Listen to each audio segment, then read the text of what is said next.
수사를 해야 되기 때문에 그것 또한 검찰의 굉장한 막중한 임무여서 현실적으로 지금 계속 그 부분을 해나가는 것 같습니다. 네, 예. 은닉계산을 확인하고 찾아내는 것도 중요한 것 같은데 결국은 김만배 씨의 은닉계산이 어떻게 흘러갔는지 어디에 쓰였는지 이것을 찾는 것도 이번 사건의 핵심인 것 같아요. 그렇죠. 이게 지금 아까 그 보도에도 있었습니다만은 김만배 씨 측 입장에서는 이게 어떤 범죄 수익이다라는 부분에 대한 것이 전제 사실이 잘못되었다라고 주장을 하고 있거든요. 네. 당시에 어떤 상황을 보면 이 김만배 씨가 이 80억 원, 뭐 예를 들어 지금 어떤 보도에 의하면 60억 원은 수표, 20억 원은 현금 이렇게 얘기를 하고 있는데 일단 기본적으로 어떤 은닉 자금, 범죄 수익이다. 이것을 은닉하기 위한 것이다. 근데 수표로 넣었다?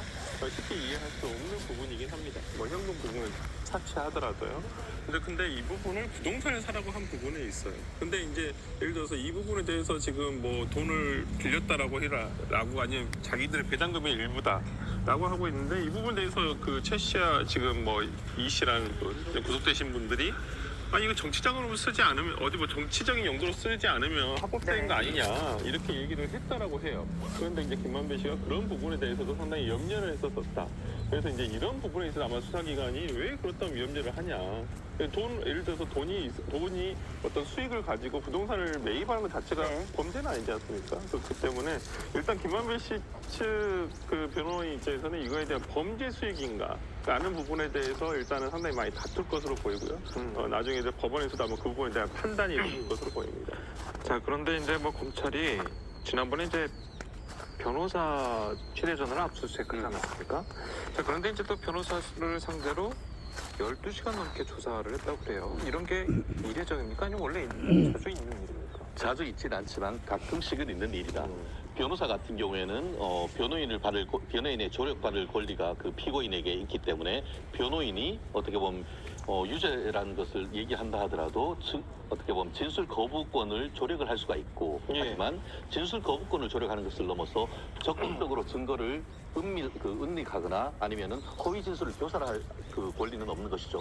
실제로 저도 언론 보도를 찾아봤더니만 올 9월 달에 그 공군 어떤 성범죄 사건과 관련된 특검에서 변호사가 적극적으로 증거를 위조했는 사안과 관련해서 변호사를 구속했던 케이스가 있고 2019년 같은 경우에는 전주지방법원에서 변호사가 적극적으로 이제 그 위조된 증거를 재판부에 제출하면서 선체해달라고 했던 케이스에서 이 해당 변호사에 대해서 징역 10월에 실형을 선고했던 케이스가 있습니다. 말씀드린 것처럼 현재로서는 이 담당 변호사님이 어떤 식으로 했는지는 저희는 사실은 확인하기는 어렵습니다만 지금 언론 보도에 보면은 단순히 그 김만배 씨에 대한 어떤 변호인의 조력을 넘어서 이 범죄 수익을 알면서도 김만배 씨로부터 어떤 부탁을 받고 적극적으로 이 재산을 은닉했을 부분에 대한 어떤 그 혐의가 있다고 합니다. 그러다 보니까 웬만해서는 재판부 같은 경우에도 변호사의 휴대폰에 대해서는 압수수색 영장을 잘 발부를 하지 않는데 검찰로서는 굉장히 그 압수수색할 필요성 내지는 범죄 사실에 대한 소명이 있었기 때문에 영장을 발부했을 것 같은데요. 나아가서 지금 한 12시간 정도 소환해서 조사를 했다라는 점에서 만약에 지금 검찰이 지금 받는 혐의가 밝혀진다고 하면은 경우에 따라서는 현직 변호사에 대한 구속영장까지도 지금 종전 그 사례에 비춰 보면은 발부될 가능성이 있기 때문에 변호사 업계에서도 이 사건을 굉장히 어떻게 보면 관심을 깊게 지금 지켜보고 있는 상황입니다. 네, 알겠습니다. 오늘 두 분 변호사님의 말씀을 여기까지 듣겠습니다. 고맙습니다.